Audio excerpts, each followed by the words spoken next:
నమస్కారం అండి. భగవద్గీతలో నేడు 11వ అధ్యాయము విశ్వరూప సందర్శన యోగమునందు 5, 6, 7, 8 శ్లోకములు తాత్పర్యం. మొదటిగా 5వ శ్లోకం. శ్రీ భగవానువాచ పశ్య మే పార్థరూపాణి శతకోధసహస్రశా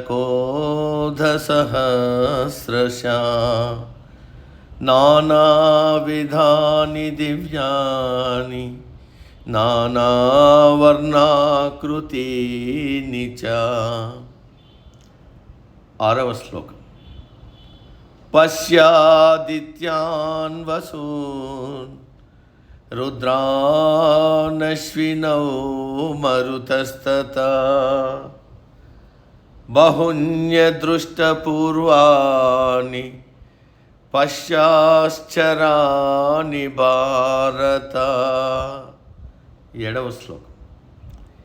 ఇహైకస్థం జగత్కృత్స్నం పశ్యాద్య సచరాచరం మమ దేహే గుడాకేశ యచ్చాన్యద్రష్టుమిచ్చసి.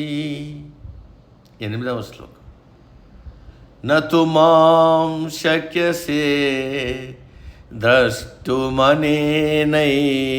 స్వచక్షుషా దివ్యం దదామి తే చక్షు పశ్య మే యోగమైశ్వరం. తాత్పర్యం. అర్జున, చూడవయ్యా, వందల వేల కొద్దీ ఉన్న నా రూపాలను చూడు. అవి నానా రకములైన రూపములతో, రంగులతో, ఆకారములతో లెక్క పెట్టలేనంతగా ఉన్న నా అనంత విశ్వాన్ని చూడు. 12 ఆదిత్యులను, 8 వసువులను, 11 రుద్రులను, 2 అశ్వనీ దేవతలను, 49 మంది మరుత్తులను మొదలగు దేవతా గణములను చూడు. వీళ్ళని నీవు ఎప్పుడూ చూసి ఉండవు. ఇటువంటి ఆశ్చర్యకరమైన వాటిని చూడు. కానీ ఇవన్నీ చూడటానికి నీకు మామూలు కళ్ళు చాలవు, దివ్య చక్షువులు కావాలి. ఇక్కడ దివ్య చక్షువులు అంటే పరమాత్మ ఉద్దేశం మనోనేత్రం, జ్ఞాననేత్రం. అంటే నీ మనస్సును ఈ అనంత విశ్వమును చూడటానికి సిద్ధం చేయి. నీలో ఉన్న భక్తి, శ్రద్ధ, ఏకాగ్రత, ఇప్పటి వరకు నీవు పరమాత్మ గురించి తెలుసుకున్న విషయాల పట్ల సరైన అవగాహన, వీటిని అన్నింటినీ కలిపితేనే కానీ ఈ విశ్వాన్ని చూడలేవు. కాబట్టి ఇప్పుడు నీకు ఈ స్థితి సిద్ధించే అవకాశం లేదు. కాబట్టి ఆ స్థితిని, అంటే ఆ దివ్య దృష్టిని నీకు నేను తాత్కాలికంగా ప్రసాదిస్తాను. ఆ దివ్య దృష్టి ప్రభావంతో నీవు ఈ అనంత విశ్వాన్ని దర్శించవచ్చనన్నాడు. ఎందుకంటే కృష్ణుడు అర్జునుడికి పూర్తిగా దివ్య దృష్టి ప్రసాదిస్తే తరువాత యుద్ధం చేయడానికి కష్టమవుతుంది కాబట్టి తాత్కాలికంగా ప్రసాదించాడు. ఇప్పుడు విశ్వరూపం గురించి వివరిస్తున్నాడు. ఈ విశ్వంలో ఉన్న అన్ని రూపాలలో నేనే కనిపిస్తున్నాను చూడు. వందల కొద్దీ, వేల కొద్దీ రూపాల్లో కనిపిస్తున్నాను చూడు. నానా విధములైన రూపాలలో కనిపిస్తున్నాను చూడు. ఒక జీవికి మరొక జీవికి పోలికే లేదు. ఒక మనిషికి మరొక మనిషికి పోలిక లేదు. అటువంటి రూపాలను చూడు. లెక్క పెట్టడానికి శక్యం కాని నా రూపాలు చూడు. ఆ రూపాలు కూడా అనేకములైన వివిధములైన వర్ణములతో, రంగులతో కనిపిస్తున్నాయి చూడు. అన్ని రకములైన దివ్య రూపములను చూడు. 12 మంది ఆదిత్యులు, 8 వసువులు, 11 రుద్రులు, అశ్వినులు, మరుత్తులు, ఇంకా అనేకములైన దివ్య రూపాలు చూడు. ఇప్పుడు మనం వీటిని పరిశీలిద్దాం. మొదట ఈ విశ్వం అంటే ఈ భూమి మీద ఉన్న జీవరాశులు, పదార్థాలు, వస్తువులు రకరకాల రంగులలో, రూపాలలో లెక్క పెట్టలేనన్ని కనిపిస్తున్నాయి. అంటే మొట్టమొదట భూమి గురించి చెప్పాడు. విశ్వం అంటే ఒక భూమి కాదు కదా. అందుకే సూర్యుడి గురించి చెప్పాడు. 12 ఆదిత్యుల గురించి చెప్పాడు. 12 ఆదిత్యులంటే 12 మంది సూర్యులు ఉంటారని కాదు. ఒకే సూర్యుడు 12 నెలలలో 12 స్థానాల్లో ఉంటాడు. అప్పుడు మనకు వాతావరణం 12 విధాలుగా మారుతూ ఉంటుంది. ఆ 12 స్థానాల్లో ఉన్న సూర్యుడిని 12 పేర్లతో పిలుస్తారు. వారినే 12 ఆదిత్యులు అని అంటారని పెద్దలు చెప్తారు. స్థూలంగా చెప్పుకోవాలంటే, ఓ అర్జున, ఈ విశ్వంలో సూర్యుని గమనాన్ని కూడా చూడు అని అర్థం. తర్వాత దేవతాగణాలు అయిన వసువులు, మరుత్తులు, అశ్వినుల గురించి చెప్పాడు. అంటే కనపడే జీవరాశులే కాకుండా సూక్ష్మ శరీరంతో ఉన్న జీవరాశులు కూడా ఉన్నాయి. వాటిని కూడా చూడు అర్జున. ఈ భూమి ఒక్కటే కాదు, భూమి లాంటి గ్రహాలు, సూర్యుడు లాంటి నక్షత్రాలు కోటానుకోట్లున్నాయి. వాటన్నిటిలో నేను ఉన్నాను అని చెప్పాడు. వీళ్ళనందరినీ నీవు ఇంతకుముందు చూసి ఉండవు. వీళ్లను చూస్తూ ఉంటే నీకు ఆశ్చర్యం కలుగుతుంది. అటువంటి వారిని నీ మనోనేత్రంతో దర్శించు. ఈ సమస్త జగత్తును నాలో చూడు. అంటే 6 అడుగుల కృష్ణుని రూపంలో కాదు. కృష్ణుడు నీలమేఘ ఛాయ కలవాడు. ఆకాశం కూడా నీలంగా ఉంటుంది. ఆకాశం అనంతం, కృష్ణుడు కూడా అనంతుడు. అందుకే ఈ అనంతమైన విశ్వాన్ని అనంతుడైన నాలో చూడు అని అర్థం చేసుకోవాలి. సమస్త చరాచర ప్రపంచమును అంటే కదిలేవి కదలనివి అన్నీ ఉన్న ఈ విశ్వాన్ని చూడు. వీటినే కాదు, ఇంకా నీవు వేటిని చూడదలుచుకున్నావో వాటినన్నిటినీ చూడు. నీవు నా శరీరాన్ని చూస్తున్నావు కాబట్టి ఈ అనంత విశ్వాన్ని నా శరీరాకృతిలో చూడు అని అన్నాడు పరమాత్మ. అంటే అర్జునుడి ఎదురుగా కృష్ణుడు మానవాకృతిలో కనిపిస్తున్నాడు కాబట్టి ఈ అనంత విశ్వమంతా ఆయనలో ఉన్నట్టే కనిపిస్తుంది. ఆ భావనతోనే చూస్తున్నాడు అర్జునుడు. ఇంతకుముందు శ్లోకాల్లో ఈ జగత్తంతా పరమాణువులమయం.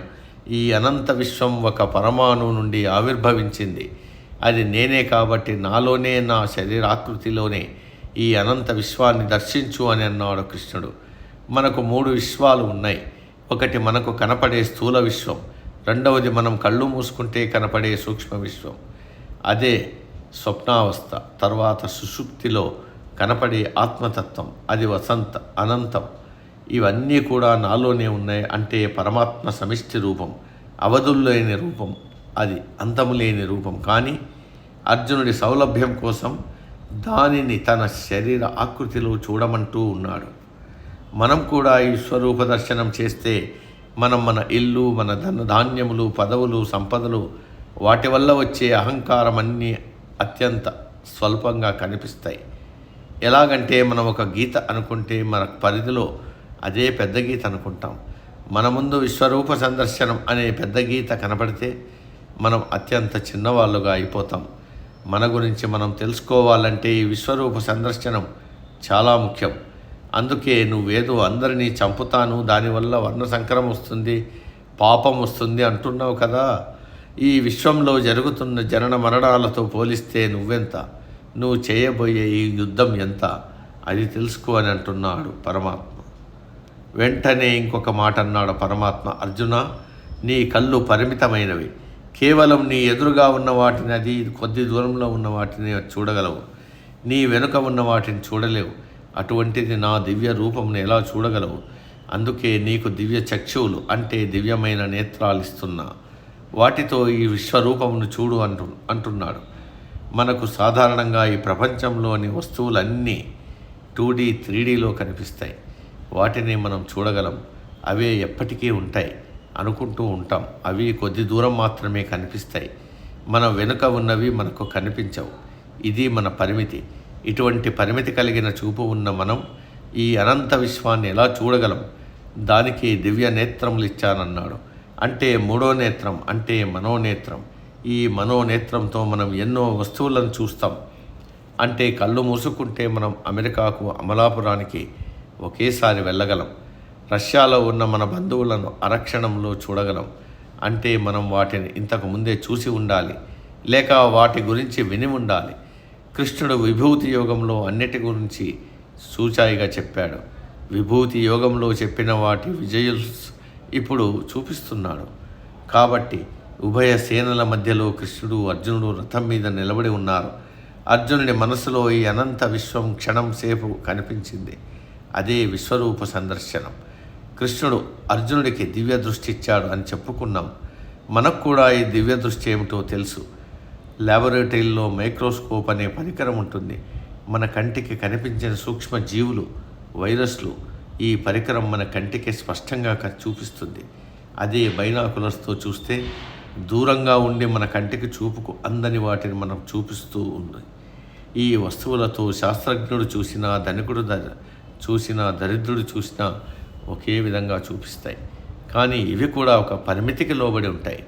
అపరిమితమైన ఈ అనంత విశ్వాన్ని మనకు చూపించగలిగేది దివ్య దృష్టి ఒక్కటే. దానిని మనోనేత్రం అంటారు. ఆ దివ్య దృష్టి మనకు ధ్యానంలో లభిస్తుంది. బైనాకులర్తో కానీ మైక్రోస్కోప్తో కానీ ఎవరు చూసినా వారికి సూక్ష్మ వస్తువులు, దూరంలో ఉన్న వస్తువులు ఎలా కనిపిస్తాయో అలాగే ఏకాగ్రతతో ధ్యానం చేస్తే మనకు విశ్వరూపం కనబడుతుంది. దానిని అర్జునుడికి ఇచ్చాడు పరమాత్మ.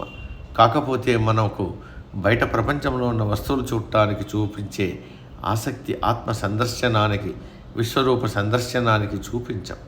అర్జునుడు ఆ ఆసక్తి చూపించాడంతే తేడా. ఇప్పుడు ఏం జరుగుతూ ఉంది? అర్జునుడు కళ్ళు మూసుకుని కృష్ణుడు ప్రసాదించిన దివ్య దృష్టితో అనంతమైన విశ్వం యొక్క దివ్యమైన రూపాన్ని దర్శిస్తున్నాడు. కానీ అక్కడ మరో మనిషి కూడా ఉన్నాడు. ఆయన సంజయుడు. అర్జునుడి మనోభావాలను చూసే శక్తి కల సంజయుడు. అర్జునుడితో పాటు వ్యాసుని అనుగ్రహంతో సంజయుడు కూడా విశ్వరూపాన్ని దర్శించాడు. తాను చూసిన విశ్వరూపం గురించిన ధృతరాష్ట్రుడికి చెప్పాడు సంజయుడు. ఇలాగా సమాప్తం. తదుపరి శ్లోకం రేపటి రోజు. సర్వే జన సుఖినో భవంతు. అందరూ బాగుండాలి, అందులో మనం ఉండాలి.